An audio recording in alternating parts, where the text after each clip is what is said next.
Yep, so we were told to sing a song just to kind of get us in the mood. This could be kind of a touchy, space or meeting. So let's rise and just sing this and get out of our heads and in connection with each other. Yep.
Problem that you'll understand. We all need somebody to lean on.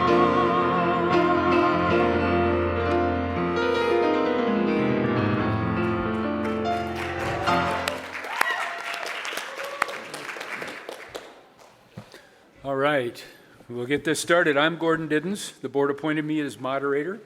The 2025 UUCS annual meeting is called to order. The bylaw requirements for proper notice of this meeting have been met, and in order to vote during this meeting, you must be a qualified voting member. I see a lot of you have already checked in or are still checking in at the table at the rear of the sanctuary receiving your voting card. Persons attending by Zoom who are recognized as voting members are included in the quorum count and will be able to vote. Richard Steele is monitoring the Zoom attendees. Our tellers, vote counters are Judy and Dick Gammon and Betty and Tom Bradabo. I'm informed that we have a certified voting membership of 243 members. The required quorum of members in good standing is 15% of the membership, which is 37 members. The number of members present and qualified to vote at this point in the meeting is to be, do I have that number from the back table?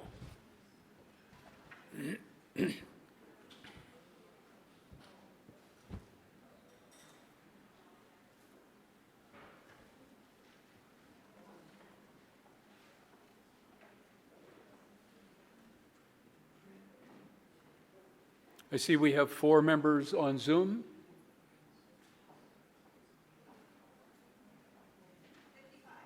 55. Thank you very much. Does the 55 include the Zoom, or it does? Okay, thank you. Thus, we have a quorum to conduct business. Regular votes, such as on the budget and elections, will be by majority approval. which at this point would be, what's half of 55?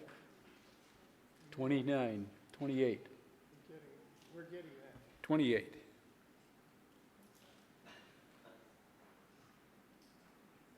Who's the math teacher? You could go ahead, I'll calculate that for sure, because we have a 2/3 to calculate also. Oh, 2/3 as well? So 55 divided by 2. So that's 28 for the majority vote. And the 2/3, yeah, 28 is what I said, yep. 2/3 by 0.67 would be about 37.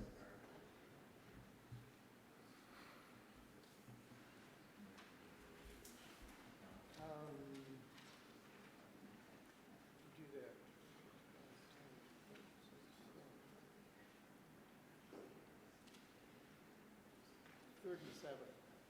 37, yep, okay.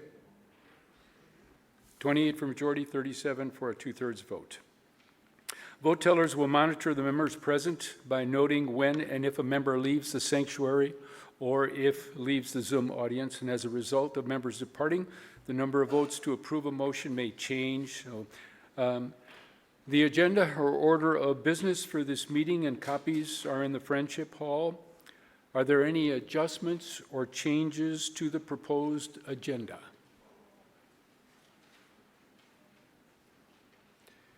I declare the agenda adopted as there's no changes or discussion, so.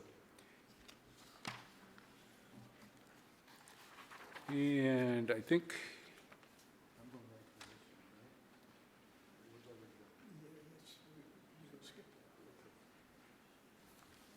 so at this time, I will invite Tom Mosier to the podium to give us some parliamentary comments on the meeting. This is Tom Mosier, and I've been appointed as a parliamentary advisor by the board, and I'm a registered parliamentarian. I'll do my best to assist all of us. We have both our bylaws that we have, and we have Robert's Rules of Order, and they have an interface. And the interface actually is that of the two, our bylaws are the dominant issue, and where our bylaws don't cover an issue, then Robert's Rules kicks in, and we resolve issues that way. And this may come up later because we do have a terminology that is kind of bounces back and forth of ex officio. And we use ex officio in our bylaws in several places. And if there isn't any adjective that describes ex officio, then that person or position that's ex officio has virtually full rights and privileges, including voting rights on whatever committee or team or board they're on. If the words, and that would be where Robert's Rules uses ex officio. If our bylaws define with some adjective or prescription, which would be voting or non-voting, then our bylaws are governing. So I just want to make sure that that's something that's understood, how we interface Robert's Rules and our bylaws. As this is understood too, the moderator, which is Gordon, cannot vote except to break a tie. So he will not be voting, but is a tiebreaker when it comes to that.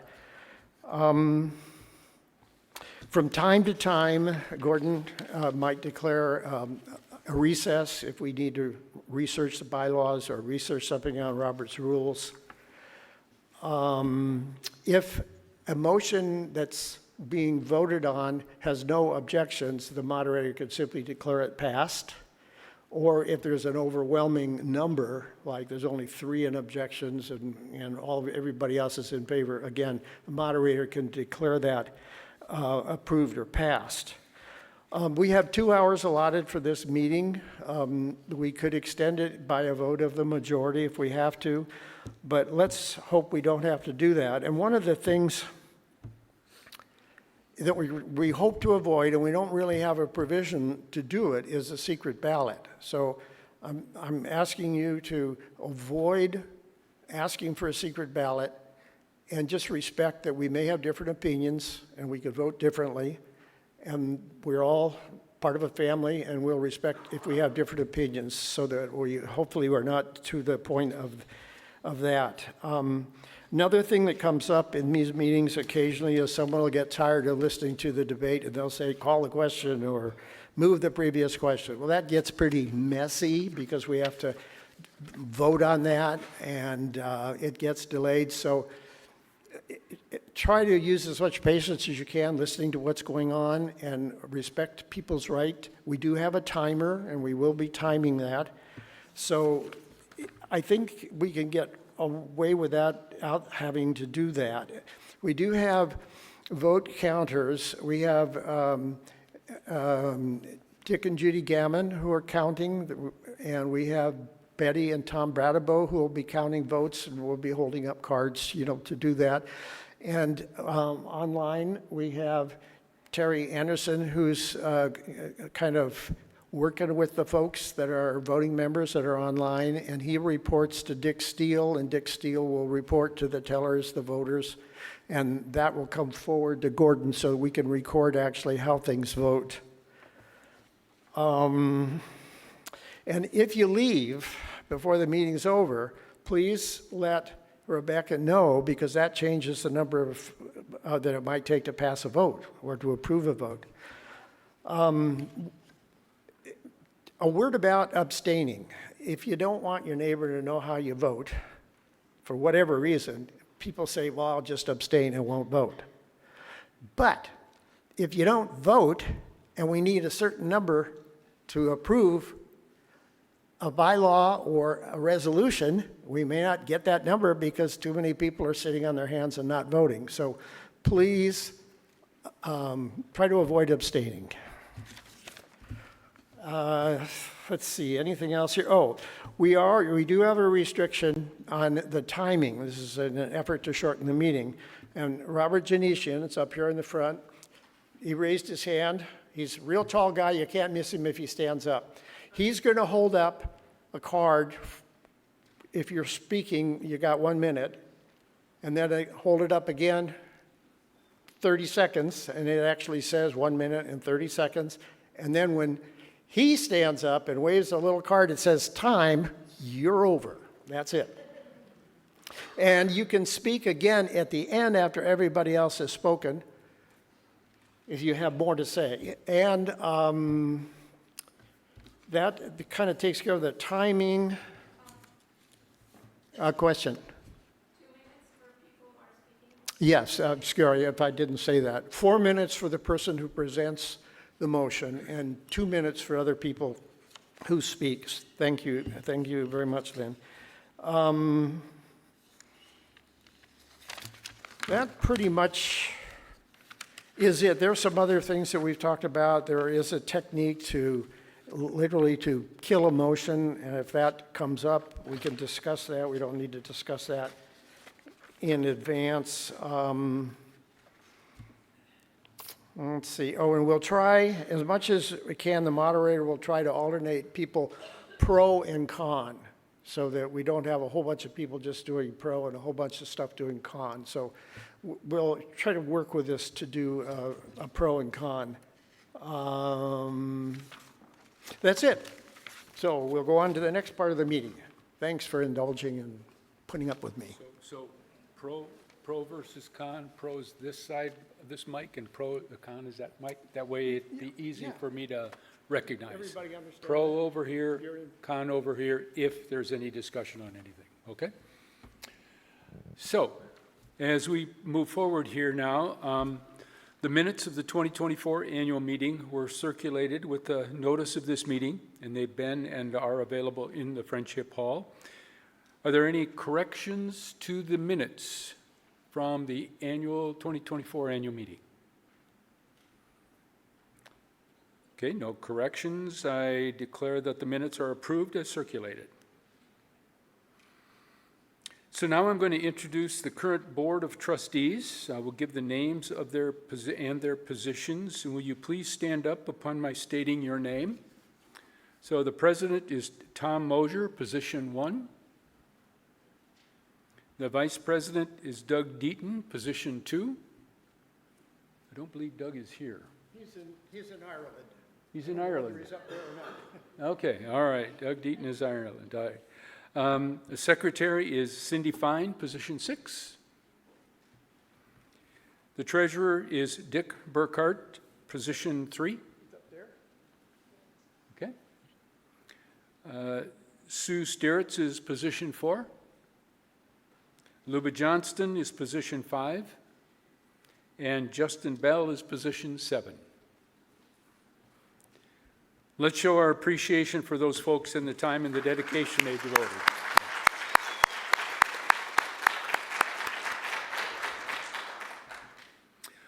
The next thing that what we will do is set the date for our 2026 annual meeting. If there are no objections, the date for the 2026 annual meeting is set for June 14th, 2026. The time will be set by the board later on. Are there any objections to June 14th, 2026? No, okay. I'm going to now introduce some presenters. This is the presentations of candidates and votes. So the first is Jan Wingroff. The nomination team consists, is this what you're going to say? Okay, come on up, Jan. There we go. No. Go ahead. Yep.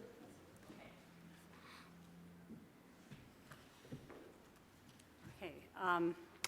The nominations team has 2 candidates to present for to the board for nomination. The first is Luba Johnson.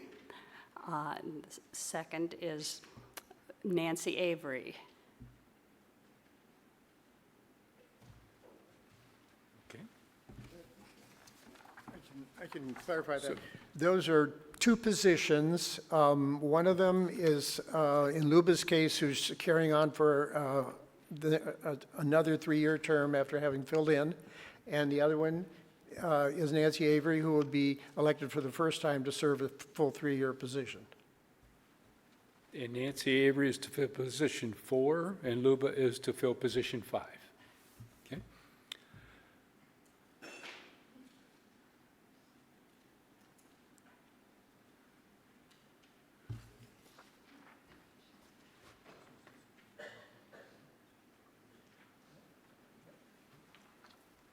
As there is only one candidate for each position, I declare that they are elected by acclamation. So, okay. Go ahead. This one here. That's the Left. one you Okay, yes, okay. As, okay, yes. There's a vacancy in the nominating team. Since I've served out my required term, the team nominates Kylin Glubrecht to fill the vacancy. And as there is only one candidate for this position, I declare that person elected as well.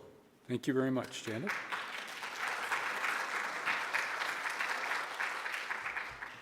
At this time, I'd like to introduce Karen Dorn Steele.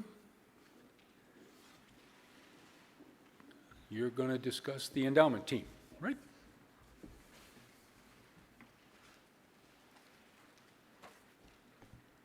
The current endowment team consists of co-chairs Sue Steritz and me, Dan Ekrit, Richard Steele, Shane Gronholtz, and Tom Bradabo. We currently have 7 positions with a minimum of 5 filled positions at any given time. We're nominating Dan Ekrit to again fill his second 3-year term in position 1. This coming year, then, we'll have 5 team members, Mary Giannini and Sue Steritz as co-chairs, and Dan Ekrit in position 1, if he's elected today, Tom Bradabo in position 5, and Shane Gronholtz in position 4. Again, as per Article 4, Section 2B of the bylaws, since there is only one candidate for this position, the candidate is elected by acclamation.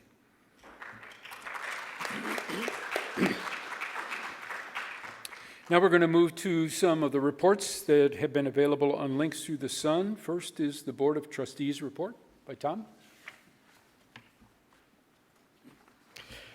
Thank you. Tom Mosher here as president of the board. you've had the board members introduced. We did begin with one vacant position, and that was filled by the appointment of Sue Sturris to that. Almost goes without saying that our church exists and functions due to a very dedicated staff of Todd Eckloff, Rebecca Adams, Stephanie Gronholz, Michelle Caldwell, who's kind of behind the scenes but works extensively with our son and other publications, Lynn Hurt, who's our bookkeeper, Rashay Thomas, who you all know and hear most every morning, and Jackie Sandberg, and Todd Milne, and Shelley McClellan. I especially want to note and make reference to Rebecca, and she's our operations manager. She's the hub of our wheel. The rest of her colleagues are the spokes, and we wouldn't literally be able to function if we didn't have that staff. Give me a hand here. In addition to the many volunteers that you probably all know of, teams and committees, most of us are familiar with, I want to acknowledge some of the recognition of people that don't get recognized too often. And we've been helped immensely in the kitchen with coffee by Alan Foster, and recently by Donna Brown, Lonnie Prell, and Tara Carbonet-Boyd. Diane Cook has served out there at our welcome table before the second service, providing valuable personal contact with new or returning people.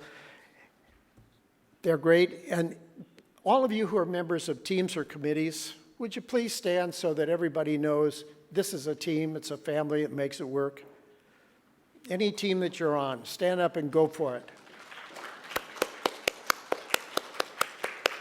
Thank you, thank you, thank you. Just a word that maybe you don't hear too often.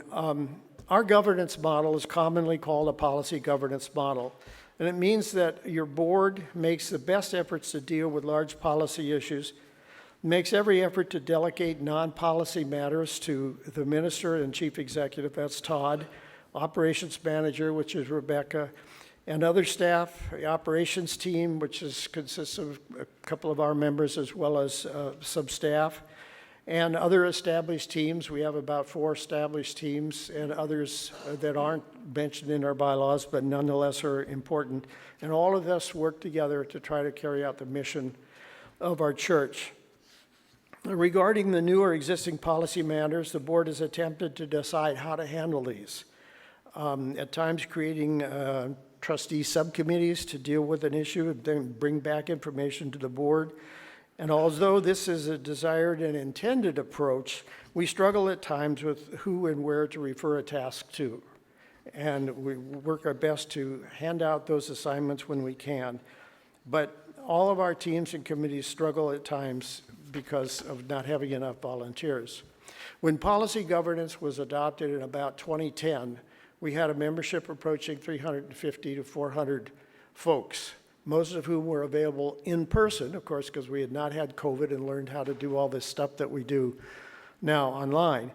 And we had really no lack of people willing to do things because we had simply a great number of people, thus making policy governance a viable concept. With our reduced numbers, and now about a third to half of our currently people not being in person and being online or attending by Zoom or following up afterward with a YouTube or some other kind, the idea of policy governance is a little more of a struggle than it used to be simply because of our reduced numbers.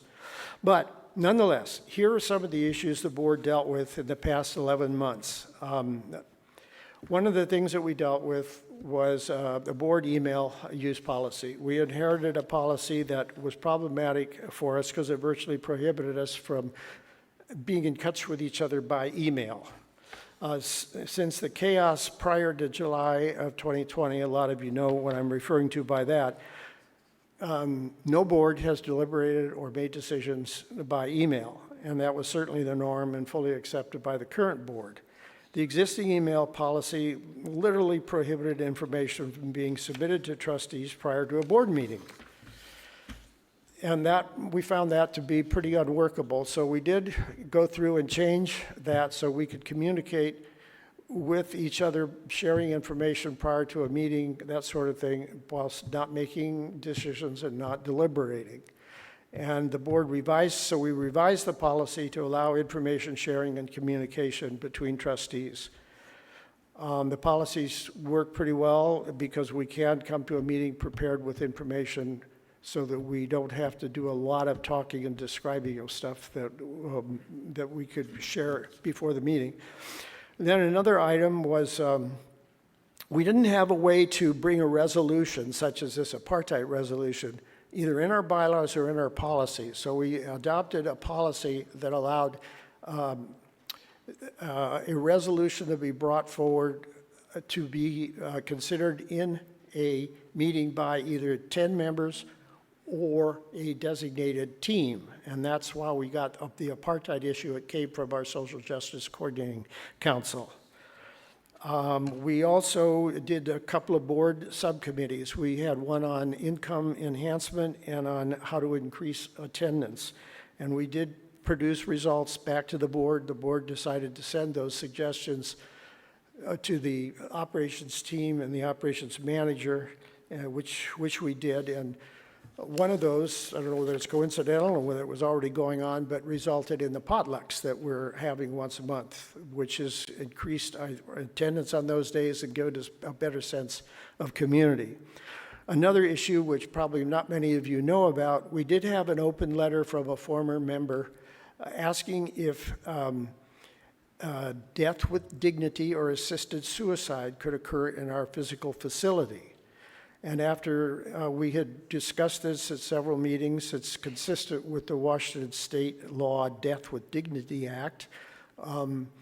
We decided that this was an issue that the board didn't want to deal with, and we voted to defer that to our senior minister. And I don't know the official outcome of that. The other thing, one of the other items we dealt with was an endowment fund legacy bequests and pledges when a death occurs. There are situations occasionally arise in which someone has made a pledge, made an endowment bequest in their estate documents, and they pass away during that fiscal year, and there's sometimes an unpaid pledge.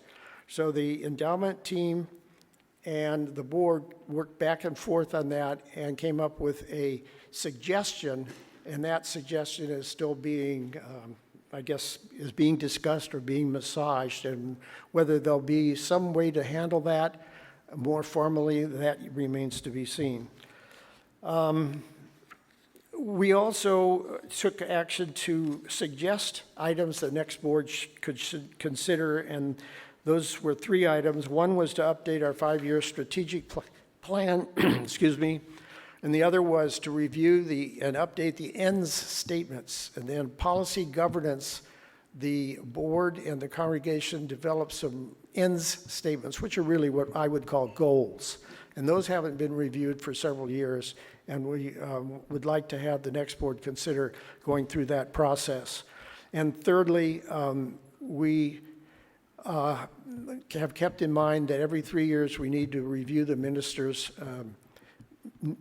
agreement, the contract literally between the church and the minister, and that comes up next year. That'll be an item. And then we also accepted a recommendation from the Social Justice Coordinating Council for an apartheid-free vote, and the council actually signed that document themselves as the UUCS coordinating committee. And they were allowed to do that because of our policy, our bylaw policy for publication.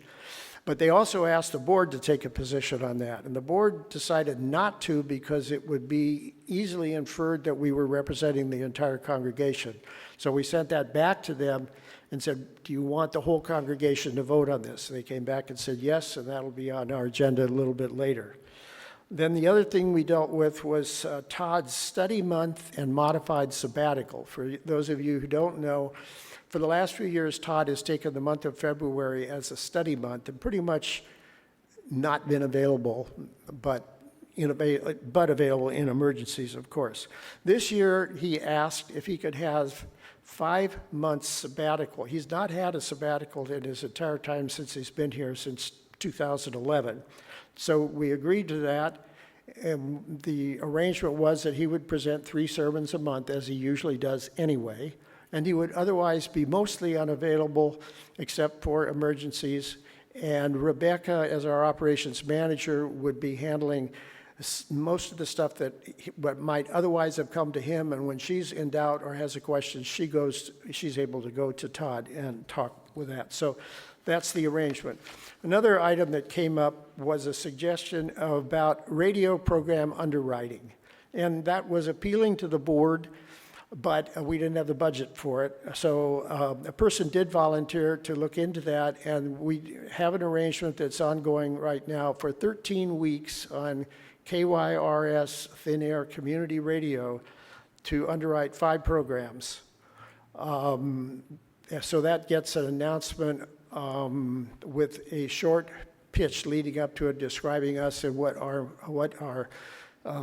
we're about, what the mission is, and that we support these 5 programs. And that's been advertised in the Sun almost every week for the past several weeks. Then the board also had to come up with budget priorities, and we came up with budget priorities, 3 of them, to increase the non-pledge income, increase attendance and new members, and to increase the financial commitment to our capital and reserve maintenance fund. We had a possibility of a different treasurer arrangement. The state law requires a nonprofit corporation, which we are, to have 4 officers, one of them being a treasurer, one of the trustees being a treasurer. Well, when we choose or elect our trustees, it's possibly or likely that we will have a CPA among that group or someone familiar with finance. But nonetheless, we've complied with that, and Dick Burkhart has worked extensively with Rebecca to act as that treasurer. The idea came up, could we appoint a trustee to be a treasurer, thereby satisfying the state law, and have someone that's qualified enough to be that treasurer and take some of the burden off Rebecca and some of the other staff. As it was, that suggestion and a couple other were brought to the board, and after considerable discussion, the board did not take any action as of its May meeting. The other item that was worked out with the board, and actually the shared ministry team, was a congregational conversation that had to do with the topics of whether or not our church should withdraw from UUA, whether or not we should somehow adopt or formalize the 7 principles, and whether or not we should even change our church's name if we felt strongly enough. And those items were discussed. A survey was done. The shared ministry team brought those results back to the church, and we had a conversation after one of the services.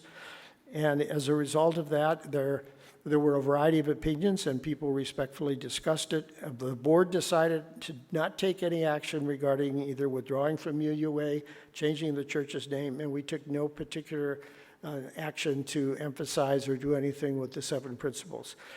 All of these topics could be up in the future. And then finally, using our bylaw provision where members can submit a bylaw revision. We had that bylaw revision amendment submitted, and it was reviewed by the board. It was a single motion. We divided it into 2 motions, and those 2 motions will be before you in the next few minutes, along with another kind of a board-sponsored amendment also. So that's a summary of your board. And thanks to all you guys, all your board members. Thank you.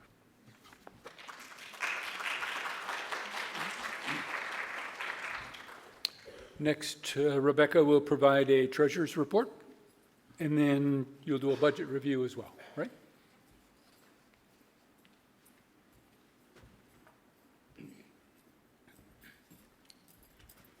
Well, hello, everyone. I don't usually present at these, so this is new.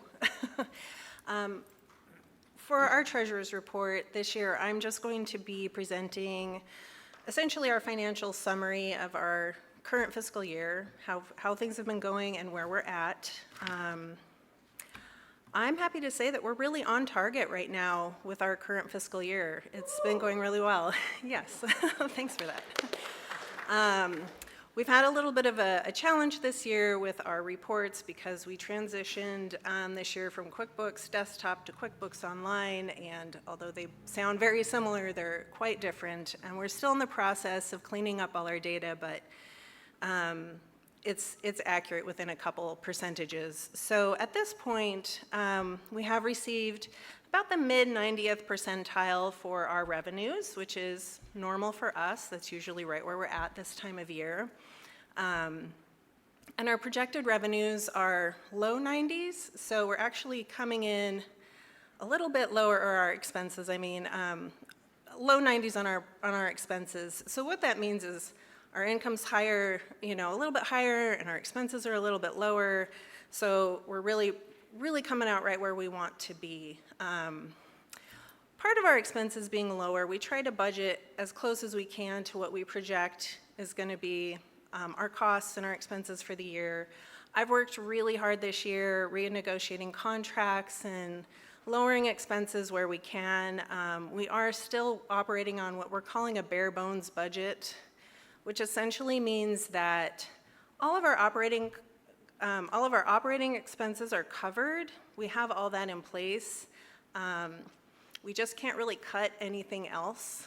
And we'll talk about that when we move to the budget in my next part here. But we have a lot of limitations as far as extra funds, so we don't have a lot of extra funding for things like programming, to help fund our teams to do more work, things like advertising, like what Tom had brought up about the advertising for KYRS. That was donated to help us pay for that, which was really wonderful, so thank you. All those things kind of help, but we don't have an excessive amount of money to help cover those things at this time. But as far as our current year, we're really on target, and that's really good news because we did face a challenge at the beginning of the year because we did have a shortfall while we were creating this budget, and to address that about $12,000 shortfall, the board decided to increase our fundraising line item by $12,000. And although the board worked on some brainstorming ideas and some other things, no fundraising efforts really came of any of that, so that was kind of a big elephant in the room we were trying to figure out. Luckily, we did have a member who passed away, and their family contributed essentially a large lump sum of money to help cover their unfulfilled pledge from the previous fiscal year. So that essentially covered this $12,000 and a little bit more. So that put us in a really good position. So that was a real kind of blessing, as it is, to help us be in a better position to end this fiscal year. Yep, so I would say right now we're right on target with where we need to be, and that kind of leads us into our budget overview. If you guys want a little more detailed information on my report, it's in our wonderful annual report, so if you didn't grab one of those, make sure you grab one of those. But moving on to our budget, hopefully everybody grabbed the budget summary. I don't have anything to project up there, and even if I did, the numbers are so tiny, I couldn't see that, so I can't imagine. That would be easy for you guys sitting out there. Where did my screen go? There we go. So our pledging, I just want to go over real quick. Our pledging for this year did come under what we were hoping for. That's due to a number of different things. We have had several of our large pledgers pass away in the last couple years. That affects us dramatically, of course. And although we do have a lot of new members, we don't have the same number of those large pledgers that we've had historically. Of course, our economy has an effect on that. Just our demographic has to do with that. But I think because of that, I know Nancy kind of talked about this a little bit. we do have to think of kind of new ways to help bolster our fundraising and create long-term sustainability, financial stability for our church. It's such an important place, and it's so different than any other church in Spokane. I think that we really have something that appeals to a lot of people today. So although we have had some shortfalls with those pledges, we have some ideas coming down the pike as far as helping us create more fundraising, more sustainable fundraising that go hand in hand with us getting our name out in the community more and creating events and different fundraisers and things to bring more awareness of our community here at the church and what we do and why we're important and why we're here. So you might see on this budget summary this big, huge number on line item number 3, fundraising and facility usage. It says $66,500. That's a huge number. It's a lot bigger than that $12,000, which was technically $20,000 last year. That includes all the fundraisers we currently have, our community auction, our facility rentals, and our new fundraising goal. So this number is actually a bit higher than what it actually is because after Nancy's ask for people to increase pledges, we've received some pretty good increased pledges. So that $66,500 is actually $41,800. So thank you. Yeah, that's huge. That's huge. And what's not noted in here is we've also had some other really generous people contribute some one-time pledges that will help bring this number down a little bit more. I don't have an exact number on that, but that's going to be a few thousand more as well. But we do have a new team that's formed called our fundraising team that just met once already, and we've been brainstorming some really great ideas. So anyone watching this or listening who wants to participate and help us create some really cool new fundraisers and some ideas of creating revenue streams for us, please contact me or Nancy, and we'll happily, or Lynn, sorry Lynn, and we'll get you guys on board to help us out with that. So I think this is really good. I think it's a healthy way for us to have a growth mindset rather than cutting back and closing down and trying to eliminate things. I think it's far better for us to think about growing and increasing and seeing where we can take our church and take our community and really grow. And I'm really excited about it. And so that's kind of where we're at. Those are the challenges that we face. Otherwise, with our budget this year, everything else is pretty much exactly the same as it has been. We've had, like I said, I renegotiated a few contracts, so some of our operational costs dropped a couple $1,000s. We did a small COLA for our employees. Of course, we'd love to do a lot more for them, but everyone's hurting, so we don't want to, make our very hardworking employees suffer anymore. So if anyone has questions on the budget or questions on those things, yes, Sue, can you come up? Need to come to a mic. Yeah. Sorry, we're gonna make you walk.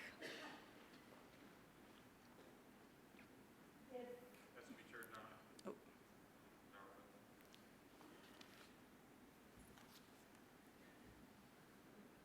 Did you get it? Or you can come up here. Just come. Yeah. You can stand by me. I always wanted to be here. Is it true that Todd's taking a cut in pay, and would you address that so we can? Yes. So Todd actually took a $25,000 pay cut 2 years ago. This is the third year that he will maintain that pay cut. That does help us considerably, and I think part of the reason why he chose to take sort of the administrative sabbatical the last few months, it kind of helps offset that a little bit. It makes it a little more palatable to him having that huge pay cut. Then he doesn't really have to kind of commit so much time and effort and stress. So that is true. We still have that pay cut in place. Any other questions? Oh, okay. We're gonna move to pass that budget. Okay, I move that we approve the budget as presented. Need a second? I see a second out there. Who's the second? Sue. Sue. Any discussion that hasn't already taken place?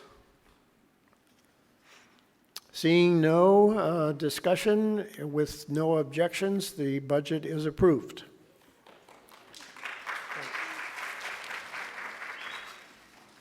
Took my thunder.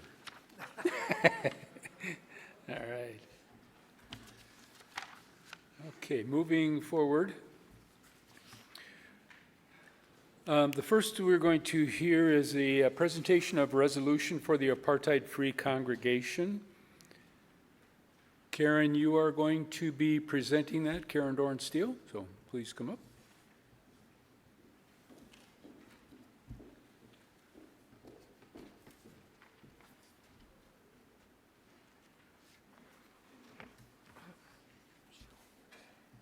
This is the language of the resolution that you'll be considering today. The motion is that the Unitarian Universalist Church of Spokane membership support the movement, thank you, identified as apartheid-free petition. Said petition, in the context of UUCS, affirms UUCS' commitment to freedom, justice, and equality for the Palestinian people and all people. UUCS opposes all forms of racism, bigotry, discrimination, and oppression, declares UUCS as an apartheid-free community, and pledges UUCS join others in working to end all support of Israel's apartheid regime, settler colonialism, and military occupation. And if you approve this, the membership would direct the president of the UUCS Board of Trustees to sign the petition on behalf of the membership. You want me to do my? You've done your motion now, right? I've done the motion, but I haven't given my 4-minute talk about it. Do I do that Okay, now? first, not yet, just a second. Okay. Okay, first of all, do I have a second to the motion? All right, and I'm sorry, your name? Susan, okay. All right, so with that, we have a second to the motion. Is there any discussion? Oh, you can go. There you go. On April 11th, you may have heard me speak from the pulpit about my father's role as a U.S. diplomat in Rabat, Morocco in the late 1950s. I studied Arabic at a French high school, and I learned a lot about the problems and the rich culture of the Arab world. After the Israel-Egypt war a decade later, many Moroccan Jews left for Israel, and I had much optimism at that time about their future there. But my hope for a peaceful and dignified life for Arabs in Israel, especially the Palestinian people who were the original inhabitants of the land that was seized for the Israeli state, has vanished. Over several decades, progress towards a two-state solution or another arrangement that would allow Israelis and Palestinians to live in peace with each other has been destroyed.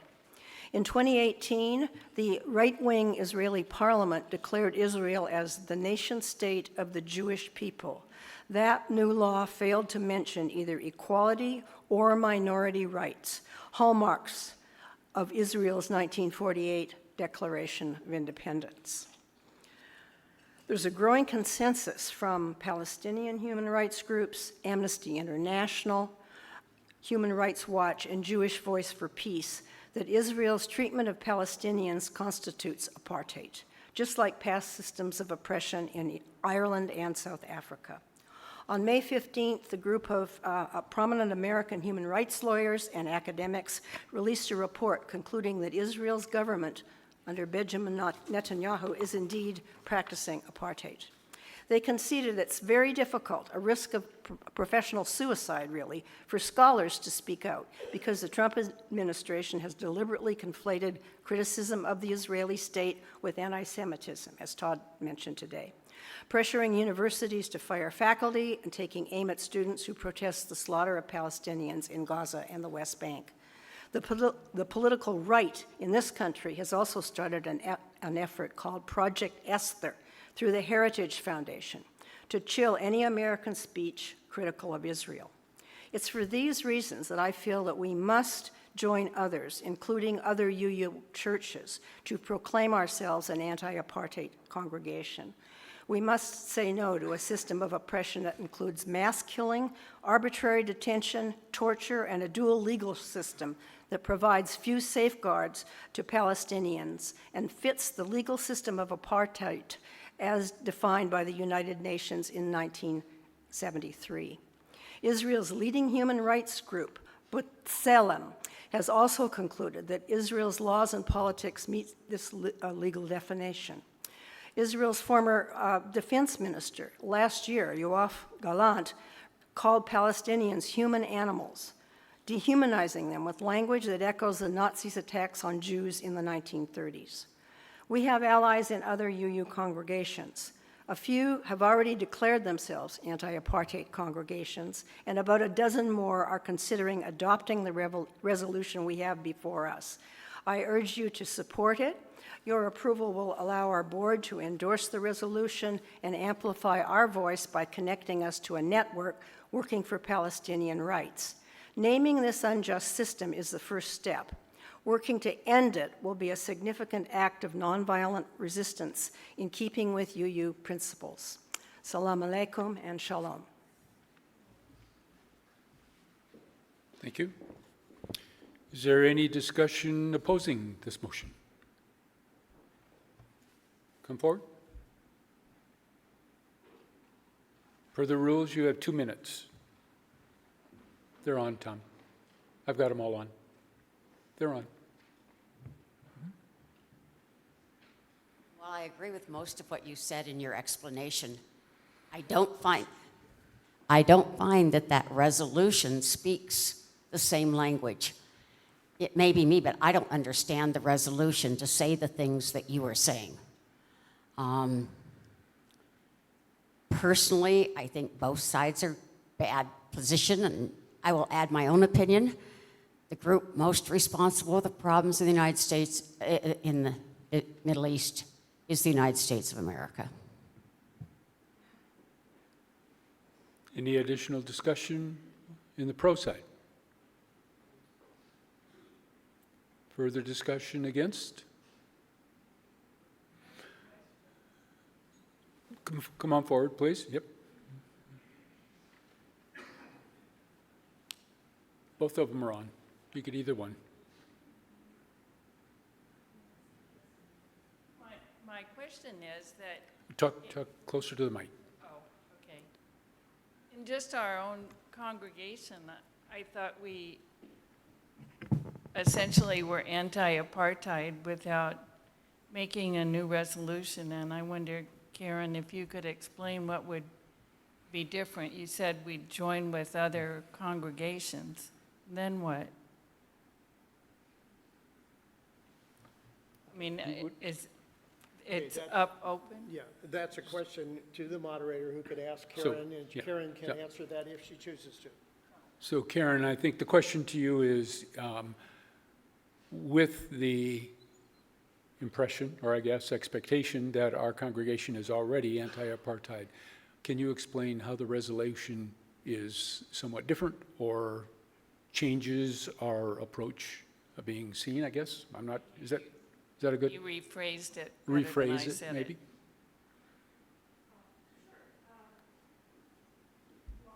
Yeah, either that or up here. Yep. And maybe the question would be, what part of the motion would need to be rephrased? That would be, right? I don't, what do you mean? I'm not following what you're saying. So what you asked was, how would you rephrase the resolution? Is that correct? I just don't understand what would be different, because I consider the way we think about things here is anti-apartheid anyway. Yeah, I think what it does, you know, how we're talking, as Todd's talked in his sermon today about using our voices. This is a very dangerous time in our country where right-wing organizations are trying to stifle speech, especially on this particular very fraught subject. And so there is a new effort, just like this effort that I mentioned in my talk, from many human rights groups, Amnesty International and others, to have a new, reinvigorate a new effort to speak up against this system of apartheid. And our church is an affiliate with UUs for Justice in the Middle East, which is, we have a local chapter here. UUJME had put together a wonderful course already last year on the history of Palestine and then in the Israeli occupation. So there are a lot of study options for our church, and there are other ways that we may support or not support about fighting against various Israeli, other operations. So it's an effort to reinvigorate this voice against apartheid in a time when the entire subject, including on college campuses, is there. That there is an effort right now to shut it down. Yeah. Okay. Is there any further discussion? Come forward.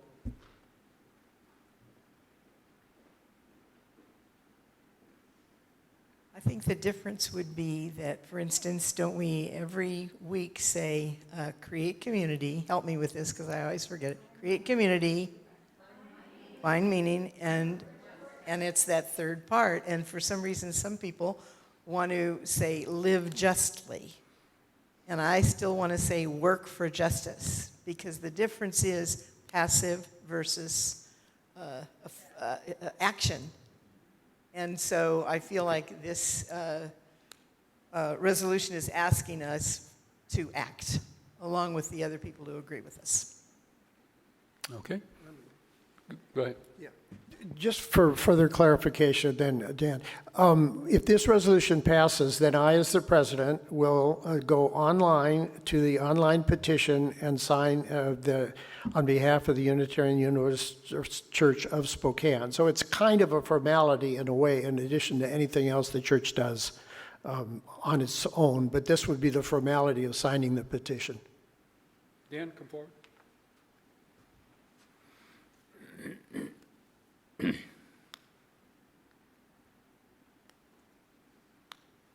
and I were discussing this, can y'all hear me?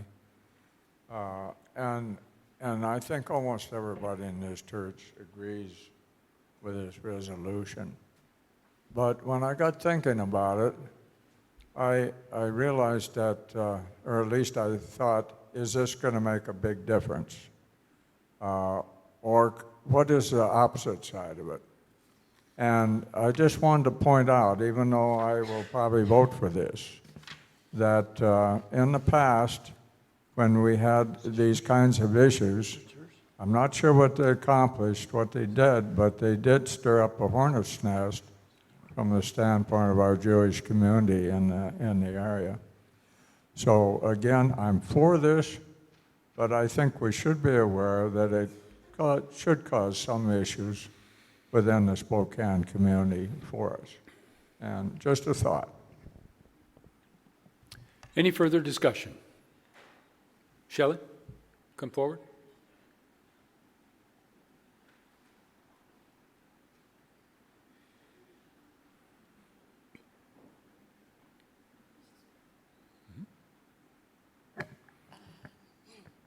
So the Go to the tall one. So the question was asked, how does this make this any different than us as a church already being aligned with the apartheid-free congregation mission statement when we already, our values are aligned?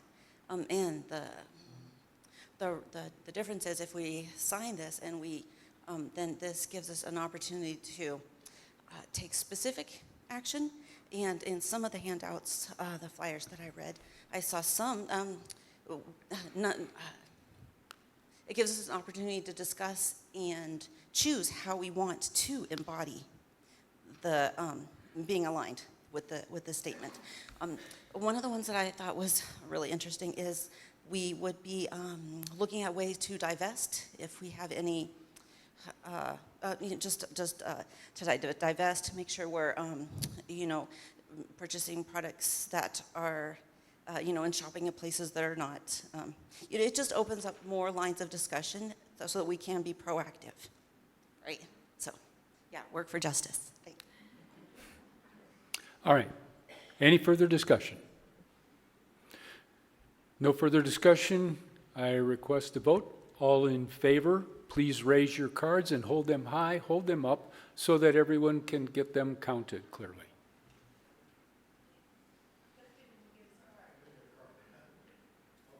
Oh, you didn't get a card yet? Okay. Okay, all right, all right.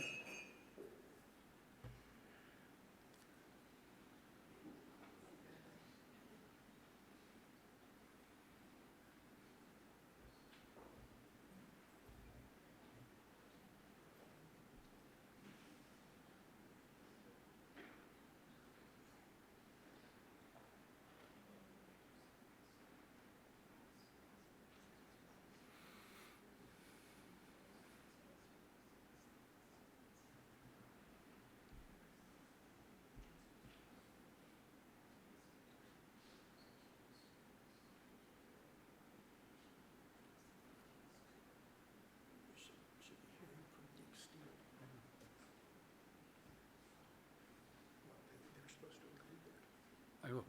Yep. Tom's going back to talk to him. Tom Bradwell's going back to talk to Richard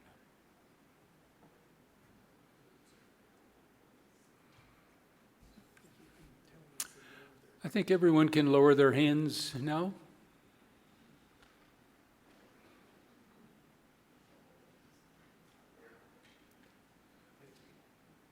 $50?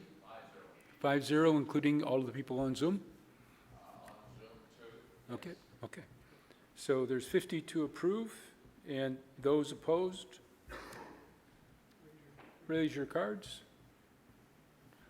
There's 55, so there must be 5 that opposed, right? No? They didn't, they could have abstained. Okay, all right. Okay. So there's no cards up for denying it, okay? All right.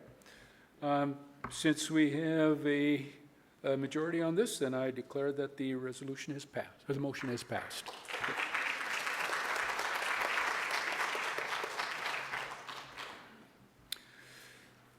So I would now like to introduce Cindy Fine, who is going to be sharing some bylaw amendments.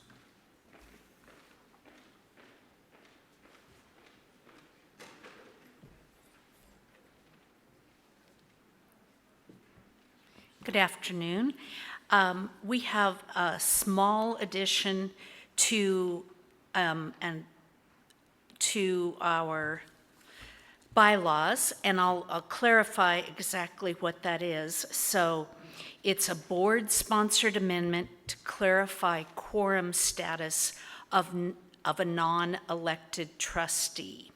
As it stands now, Article 6, Section 6, reads, 2/3 of the elected trustees shall constitute a quorum for a meeting and voting except as otherwise provided in these bylaws. The addition is the presence or absence of any ex officio trustee shall not affect the quorum. I move that we pass this motion. I'm sorry, raise your hand for the second. Lynn seconded the motion, okay. Is there any discussion on the motion? All in favor of the motion, please raise your cards. Hold them high for a count.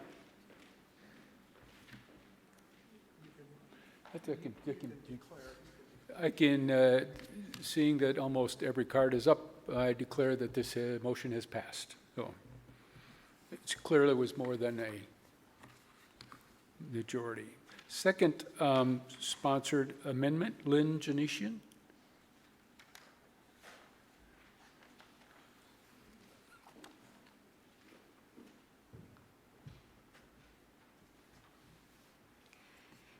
So my motions have been bifurcated by the board. I'm going to speak on, I'm going to speak just once about both motions, but I'm going to make them separately, even though they say the same thing. I move that the bylaws be amended to establish full voting privileges to ex officio members of the Board of Trustees, affirming their equal rights and responsibilities in our shared leadership and in alignment with standard principles of board governance.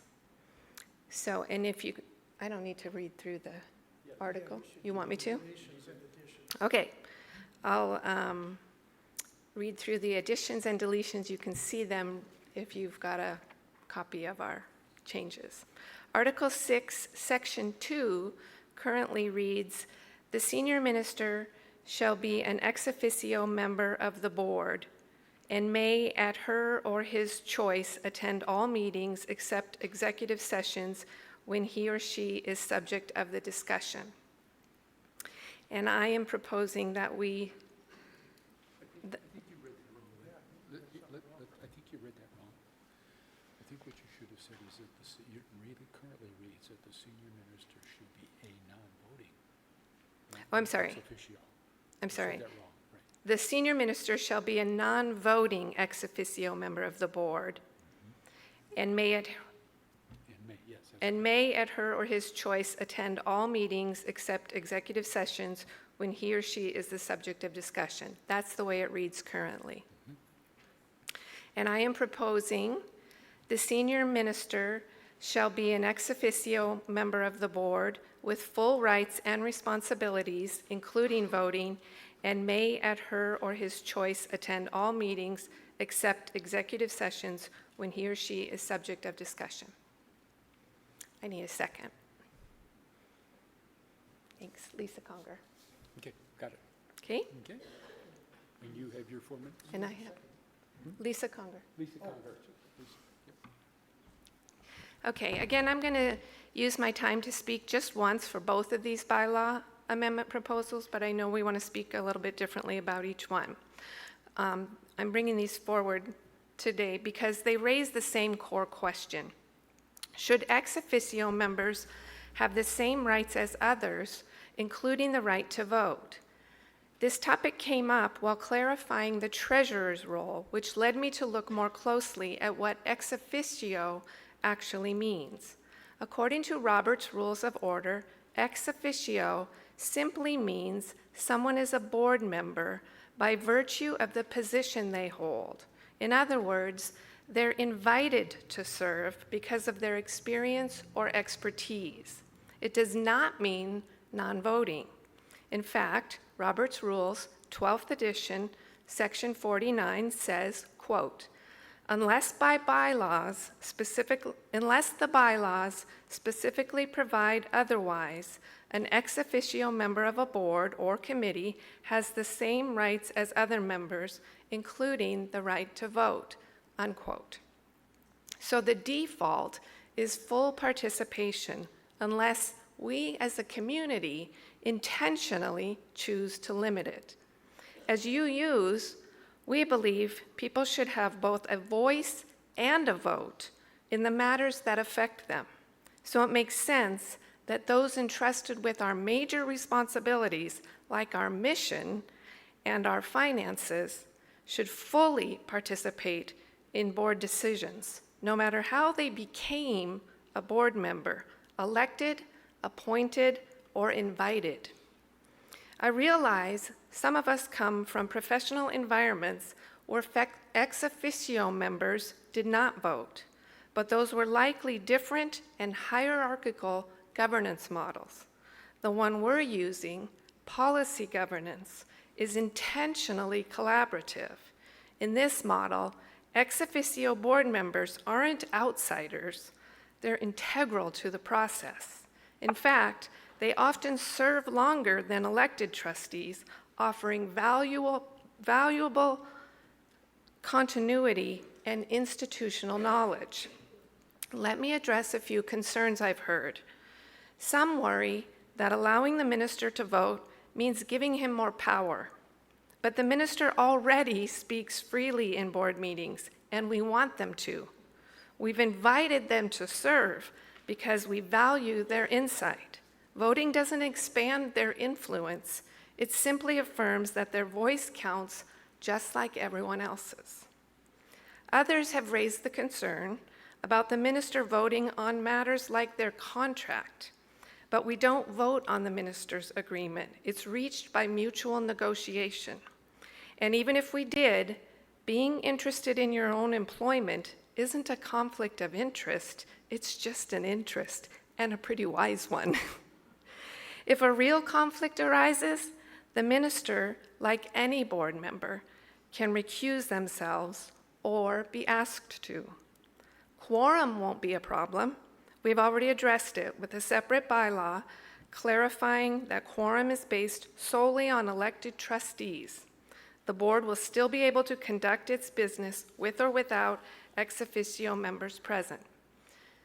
These amendments are about bringing our bylaws into better alignment with both our values and with sound governance practices. They move us away from fear-based assumptions and are written intentionally to better reflect who we say we are.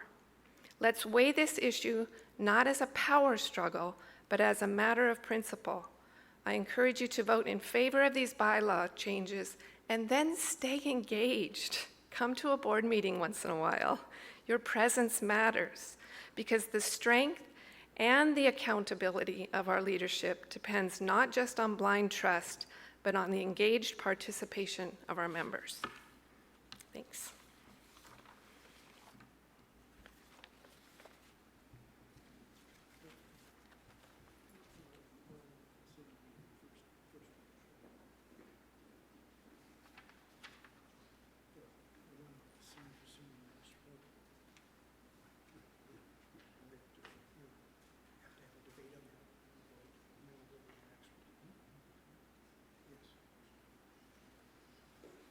Is there any discussion related to the motion as presented? Candace, first? Yeah, and if you're pro or con, pro is on this side, con is on this side. From my Right, understanding, the Robert's Rules of Orders. Speaking into the mic. You're not Oh, speaking is into the that mic. right? Okay. From my understanding, the Robert's Rules of Order promotes effective governance in organizations. And so I defer to the Robert's Rules that ex officio members, whoever they are, should be able to vote. So the board and the congregation has access to their expertise, institutional knowledge, and just to promote continuity between boards, as the boards are always changing every year, the makeup of them. So, Okay. Pro or con?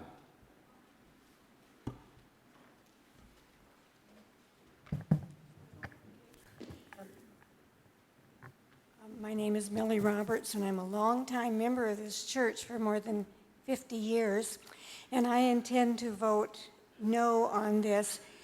I feel that a minister who is hired by this congregation should not be a voting member on the Board of Trustees. Our Board of Trustees is our elected members who reflect the wishes of our congregation. I feel there should be a line between the two positions, and I feel that it's important that our minister, who is our CEO, does not vote on a board, and that our board is independent of this vote.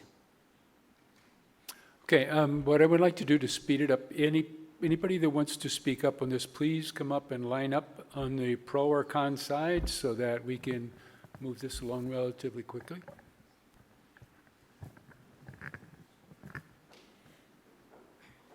Two minutes is not very long, so I'm going to do this quickly.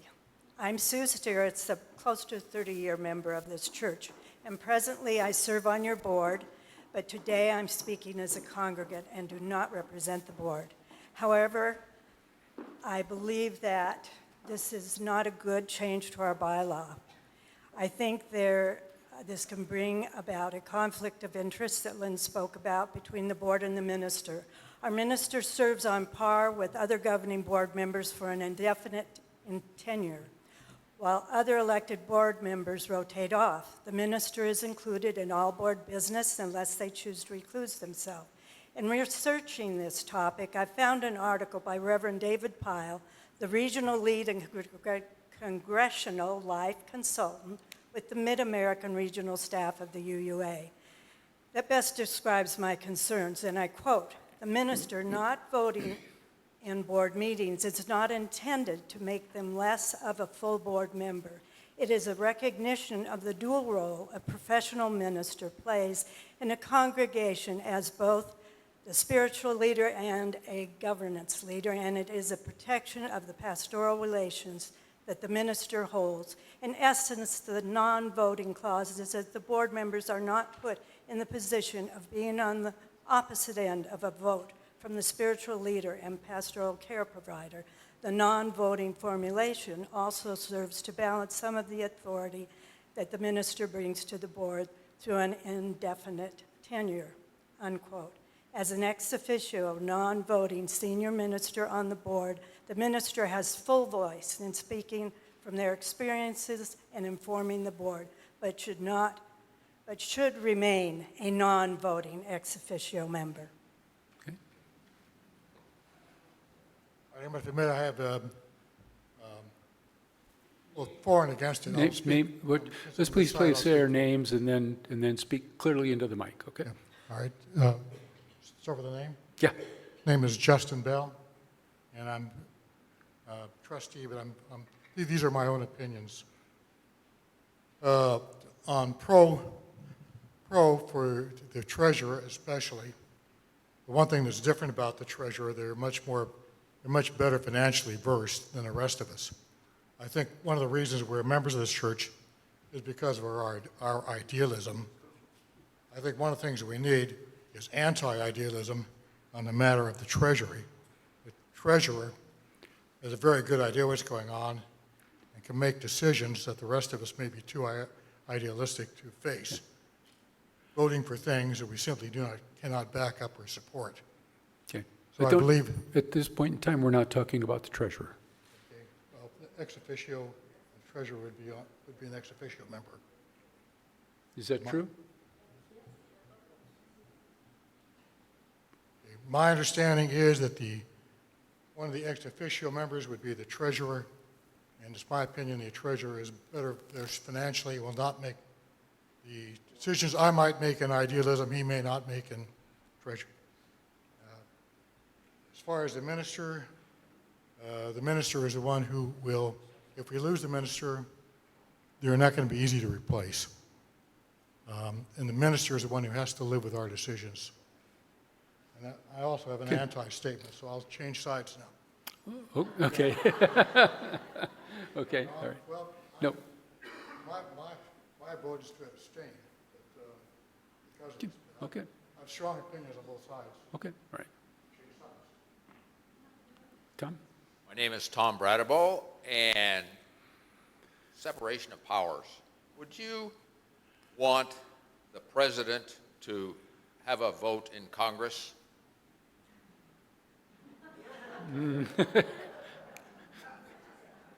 Doesn't he already have a whole bunch of votes in Congress? I'm sorry. Probably does. I'm Dick Gammon, and I've been a member of the congregation for Speak into the mic, Dick. a long time. Dick, into the mic. No, speak into the mic. Okay, I'm Dick Gammon, and I've been a member of the congregation for a long time. And I am in support, in the mic, okay. I am in support of this amendment because it's my understanding that the minister, for instance, is called by the whole congregation. And that, to me, constitutes an election equally valid to the board as a trustee. And it seems to me wrong to deny somebody a vote when you put them on the board, you have them, and you want them at the board meeting because of their expertise, background, experience, and in our case, with the policy governance, Todd is part of the minister will be part of the deliberations of the operations committee all the time. Why would you want to deny them the vote? There are others others in the board of trustees, and they vote too. And he doesn't have to win, but he's just a member with a voice, opinion, and probably a valid opinion. It seems to me. And of course, I agree with that a treasurer brings an unequal and very, very valid perspective to any board, and should obviously, to me, be a voting member. So just to be clear, Dick, you're in favor of the motion? I'm in favor. Okay. Tom? My name's Tom Mosher. I'm opposed to this, and we're looking at the first of the revisions and not the second one, so there's no reference to treasurer.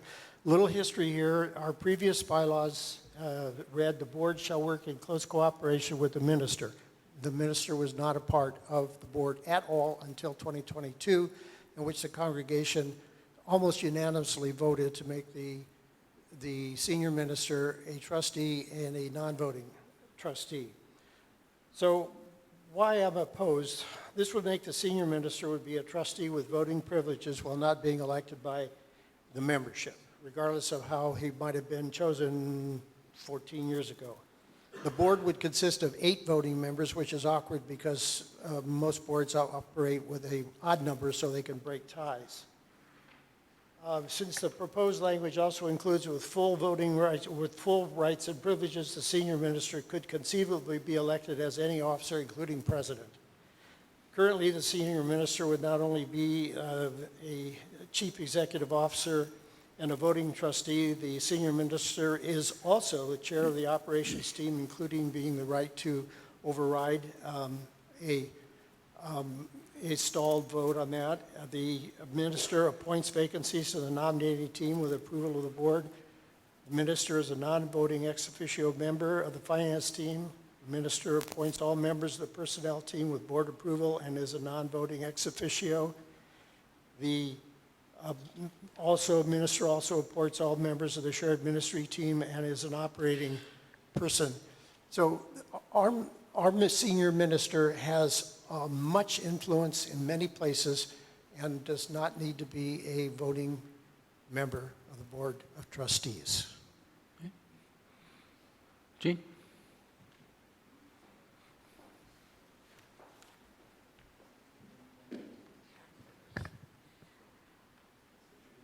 I'm Jean Larson. The senior minister is A little bit closer to the mic. Oh, sorry. The senior minister is an employee of the congregation. Therefore, the congregation needs to remember that they are represented by the board, and putting the senior minister on the board would possibly give that person a swing vote. And that's not a good thing. We know that one vote in any direction can make a huge difference, and our board needs to not have the minister doing that. And in 2010, we did adopt policy governance, which is a model form of governance that provides a definite separation between the board and management. And so the board is to define goals and policies, and the minister is to carry those things out. And the two need to stay separate. Okay.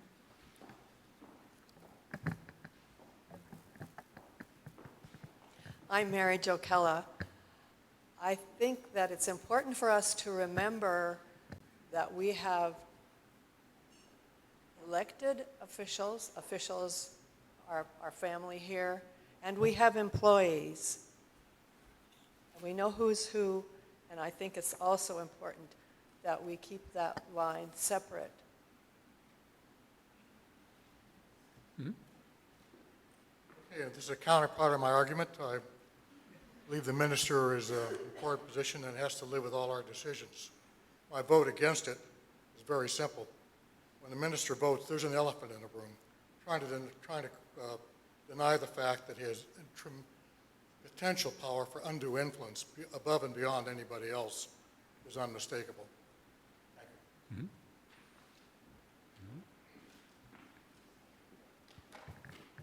you. I'm Linda Green. I am voting against motion 1 and 2. They seem to be sort of together. I believe our elected board should remain as it is currently configured. The minister and our board each has a distinct and an important role to play in the life of our church and should work entirely independently. Board members are elected by the congregation on a regular schedule and should be the only ones who are voting on behalf of our congregation. Having not been elected, an ex officio member of the board does not have the consent to represent the wishes of the congregation. I view these amendments in the same manner as I would view an assault on the separation of church and state. Okay, Pro? Oh, no, there's every other one. Go ahead. I'm Robert Janishian, and I'm going to speak for this amendment. First of all, the minister just is a member of the board. Ex officio, yes, but they are a member. So, speaking to at least one board member who spoke about intimidation, I want to push back on the idea that giving the senior minister a vote somehow intimidates this board. If you feel intimidated, just say so. But don't assume that other people are intimidated. That's just mind reading, and it's not a great basis for policy. We're all adults here, and if we can't handle disagreement or strong opinions, we probably shouldn't be on a decision-making board. Disagreement isn't the same as being pressured. It just means someone sees things a bit differently. And the minister already talks in meetings. Giving him a vote doesn't give him more power, it just gives him responsibility for his opinions, just like the rest of us. We shouldn't be building our bylaws around imaginary scenarios or fragile feelings. If your governance model depends on everyone being quiet and agreeable, you might be in the wrong room. Betty? My name is Betty Bradabo, and I am voting against this measure. I probably didn't know very much about policy governance before all this came up, so I'll admit that, but I've done a lot of study about it. And what I'm going to share is an AI-generated piece of information from the web that I have read a lot of policy governance information. So this says, under policy governance, the senior minister typically, and it does say typically, does not have a voting seat on the Board of Trustees. The board delegates its authority to the senior minister, who then manages the staff and implements the board's policies. The board is responsible for setting the overall direction and policies, while the senior minister focuses on operational leadership and staff management. And that seems to me the way it has worked within our church. The board has the policy, sets the policy, and the senior minister is responsible for implementing the board's policies and leading the staff in carrying out the congregation's work. The minister manages the staff, oversees the day-to-day operation, and ensures that the staff is working effectively to achieve the board's goals. And it seems like it's working, and so I will vote against that measure.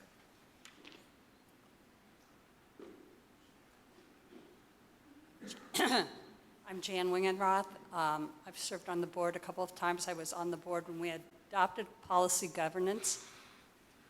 Tom said it all, Betty said it all. I think that separation is good. The minister always has plenty of influence on the board. As the latest retiring nominee committee chair, we try to choose people to represent the congregation. I think that's a specific job of the board, and they are representing the congregation. The minister has, in the policy governance, has a lot of influence on the church. People know.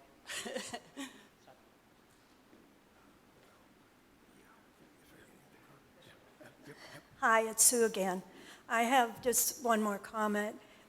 When Lynn stated her reasons for this, I was hearing that it's not typical for churches, and in my research, I have found it very typical for the ex officio to be a non-voting minister.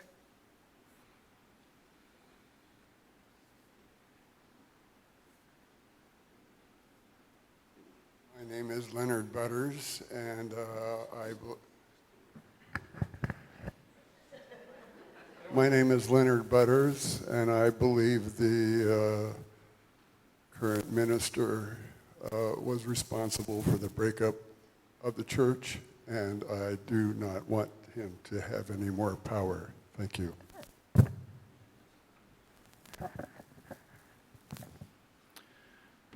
Is there any further discussion? No further discussion. I want to see a vote.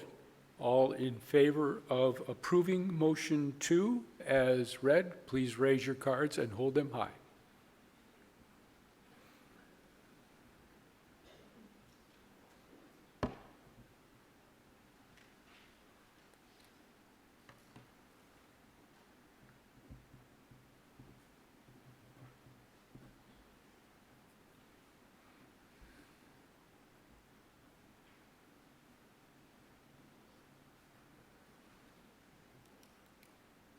You can put your cards down. All those opposed, please raise your cards. No? No? Wait. Tally first? Okay, never mind.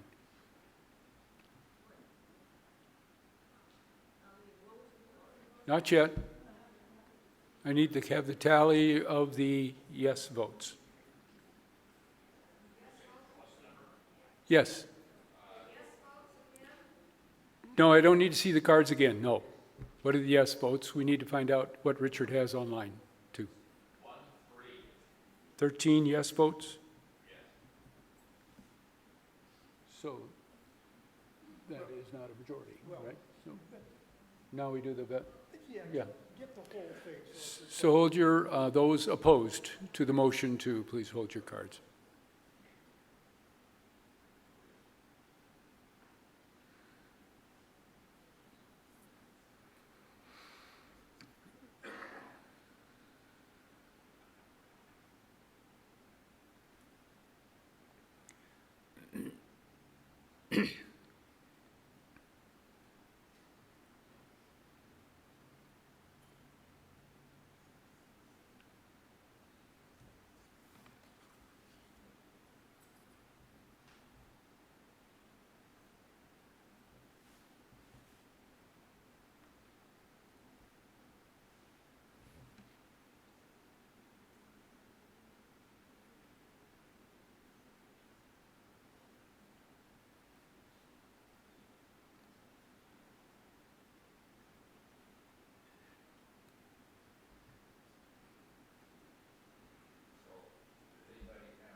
Opposed, the motion does not pass. Lynn, motion 3?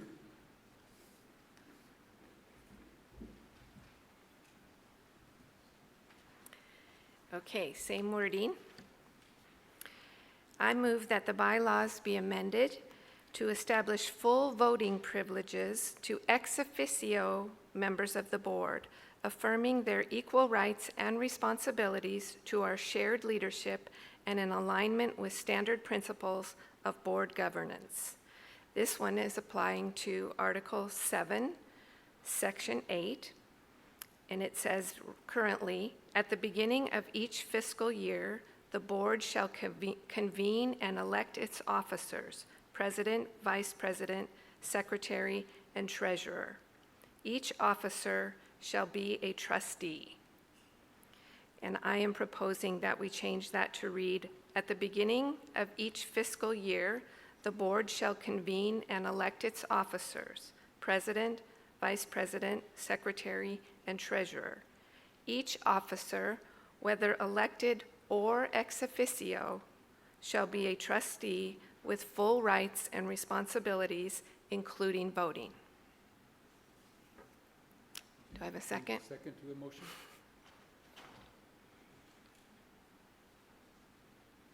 Second, Judy Gammon. Yep. Okay. Okay, I won't read my statement again, but I just want to clarify a couple of things. So I didn't say that it is typical. I want to clarify that ex officio is just a way of being brought onto a board. It isn't, it's the same thing as being, it's not the same as being elected, but it is the same thing as being appointed, as Sue was appointed to take a position where there was a vacancy. She has full privileges, including voting. She was not elected by the congregation when she took that particular space. So this would be very similar. It's appointed. An ex officio is brought in because we invite them in because we need their expertise in something, or they hold a particular role. So I am proposing that that person, in this case the treasurer, is typically the position we're talking about here. It's very difficult to find a treasurer with long-term history in the church to have the same privileges as any other board member, and that would include voting.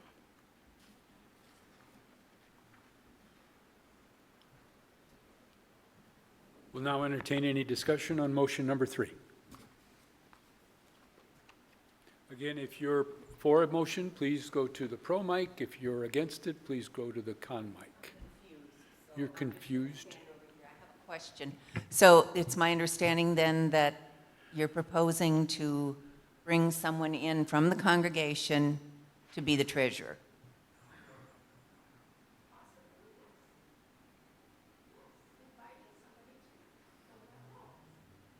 Because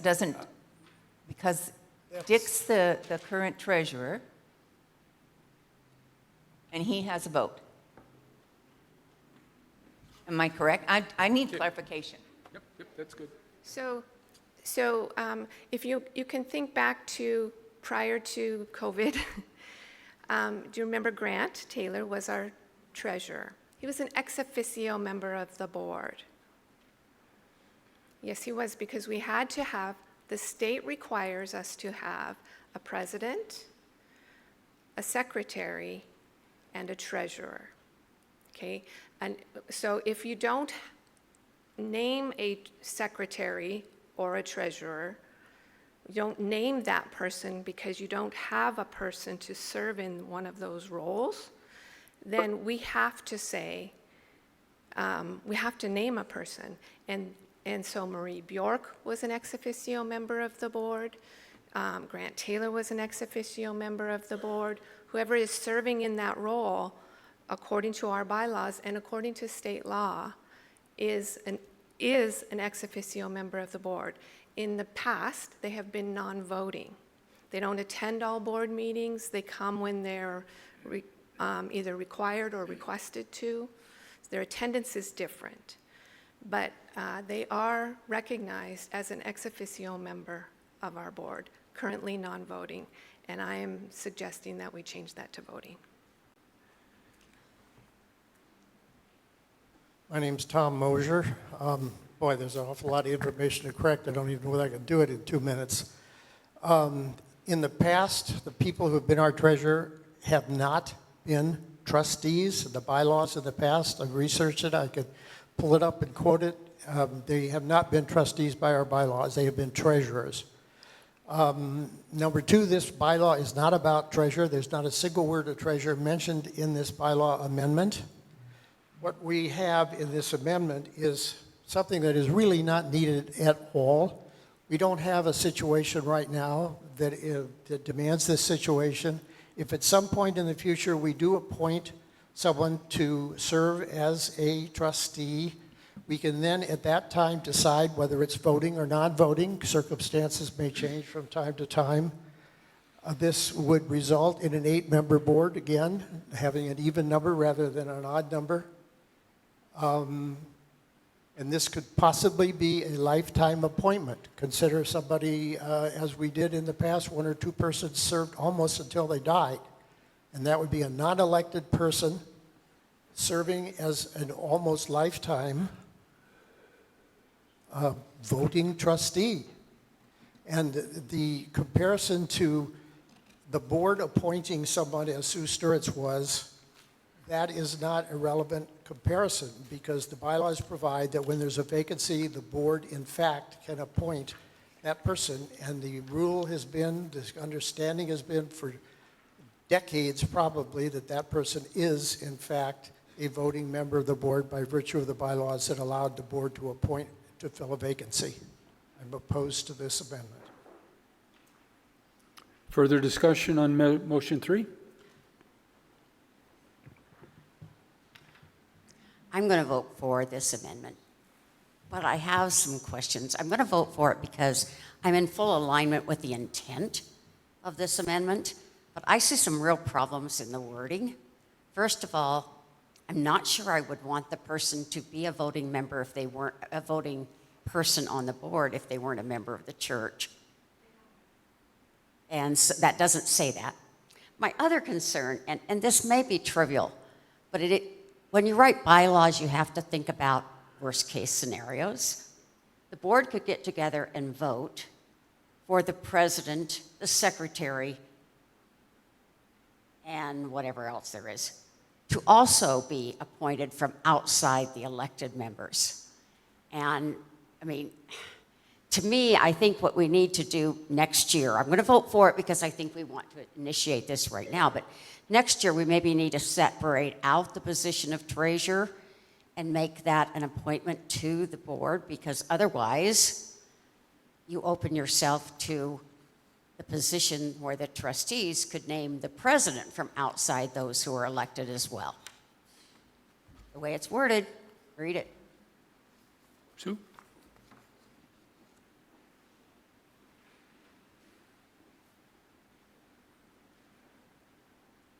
Susan Tyler Babkirk. I'm going to support this amendment to the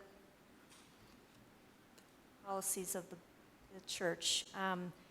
To me, the wording is pretty clear for me to understand it. It seems that it's at the beginning of each fiscal year. The board is electing the president, vice president, secretary, and treasurer. They're electing those people within that. And it says each officer, whether elected or ex officio, shall be a trustee with full rights and responsibilities, including voting. So it seems to me that the treasurer is part of the board by virtue of their job. So it seems to me it's clear that I do feel that the treasurer should be a voting member of the board.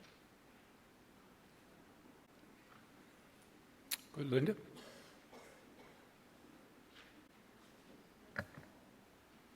I'm Linda Green. As I said before, board members are elected by the congregation on a regular schedule and should be the only ones who are voting on behalf of our congregation. Having not been elected, an ex officio member of the board does not have the consent to represent the wishes of the congregation. Yep, go ahead.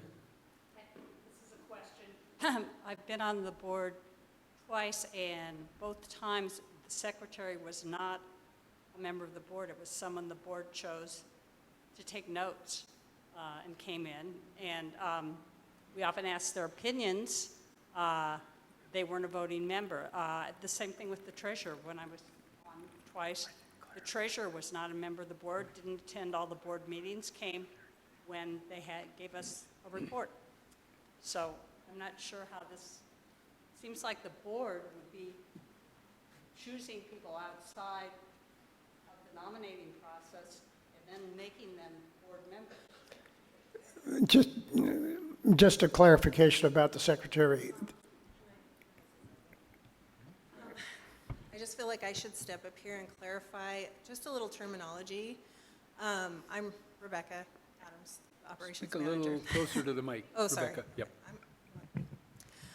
So just to clarify, ex officio is a weird term. It's a Latin term that means from the office of.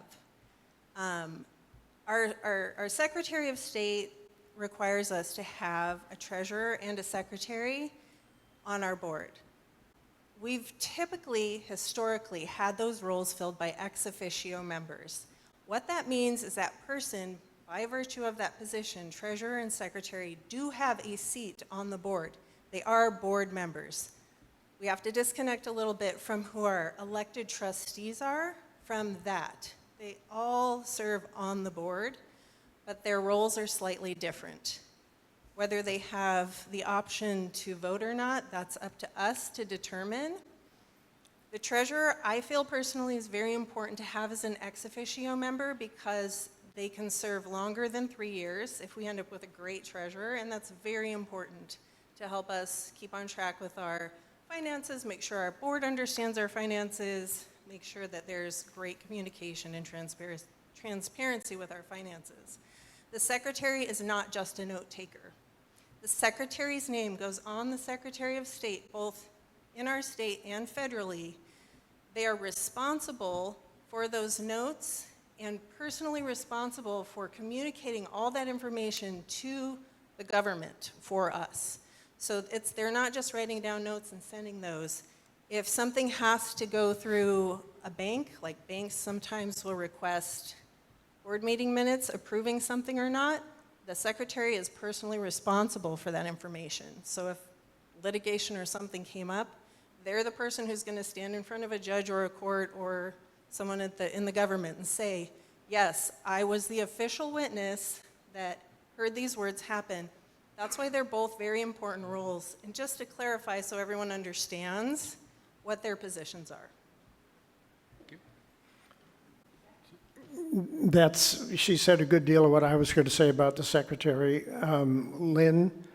Cindy Fine is our official secretary, a trustee on the Board of Trustees.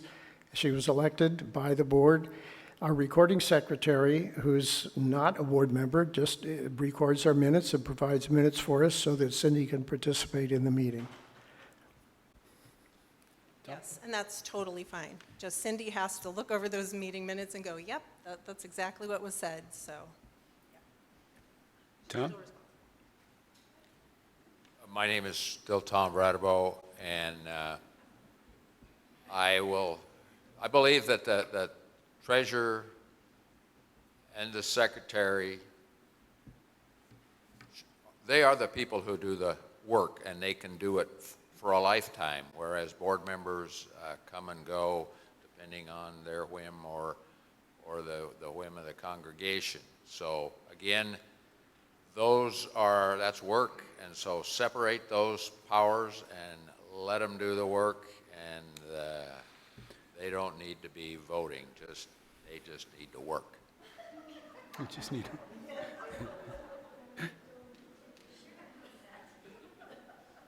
Remembering in a former congregation, State your name, Sonny. State your name. Unitarian Church of Arlington, we elected the treasurer. We elected a board, but we also elected the treasurer of the church. Sonny Cook, we send it there. Go ahead, Sue. Hi, I'm Sue Stieritz. I don't agree with this. I agree that they should be non-voting members. And I'll just leave it at that because I think we've said enough previous to this. to make up our minds. Further discussion? All in favor of approving motion 3, please raise your cards and hold them high.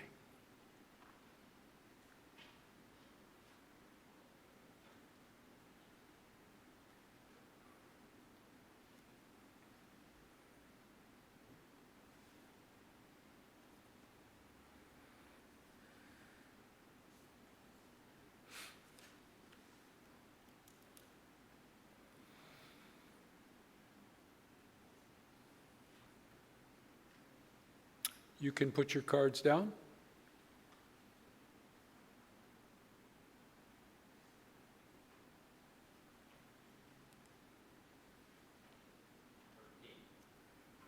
All opposed to the motion, please raise your cards.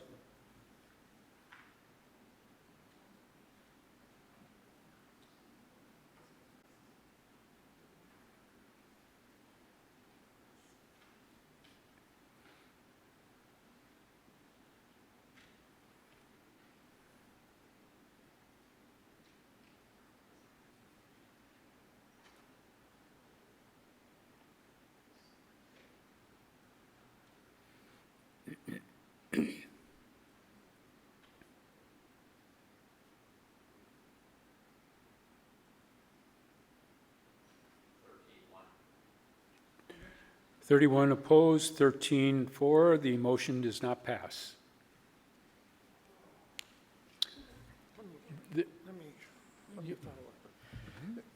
You know, we've had a lot of discussion here that roamed into the range of a treasurer, which is not relevant to this. That does not mean that we cannot consider in the future appointing a treasurer who would be a trustee. The question then we would decide whether it's a voting trustee position appointed or a non-voting. So the issue is not dead, and has a lot of sound reasoning to be looked at in the future, and the next board will probably do that. Yes, sir. 35, thank you. We do have 7 minutes left on the plan agenda. On the agenda, there is a time for an open forum. This is not a time for any motions, changes to bylaws, amendments, or anything, but if there is a comment, open forum. Sue, you want to say something? Please join.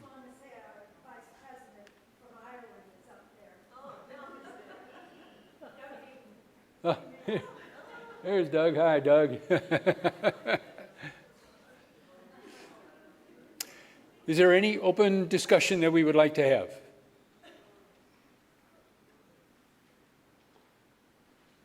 If there is no open discussion, I declare the meeting ended. Nope, I'm sorry, there isn't? Yes.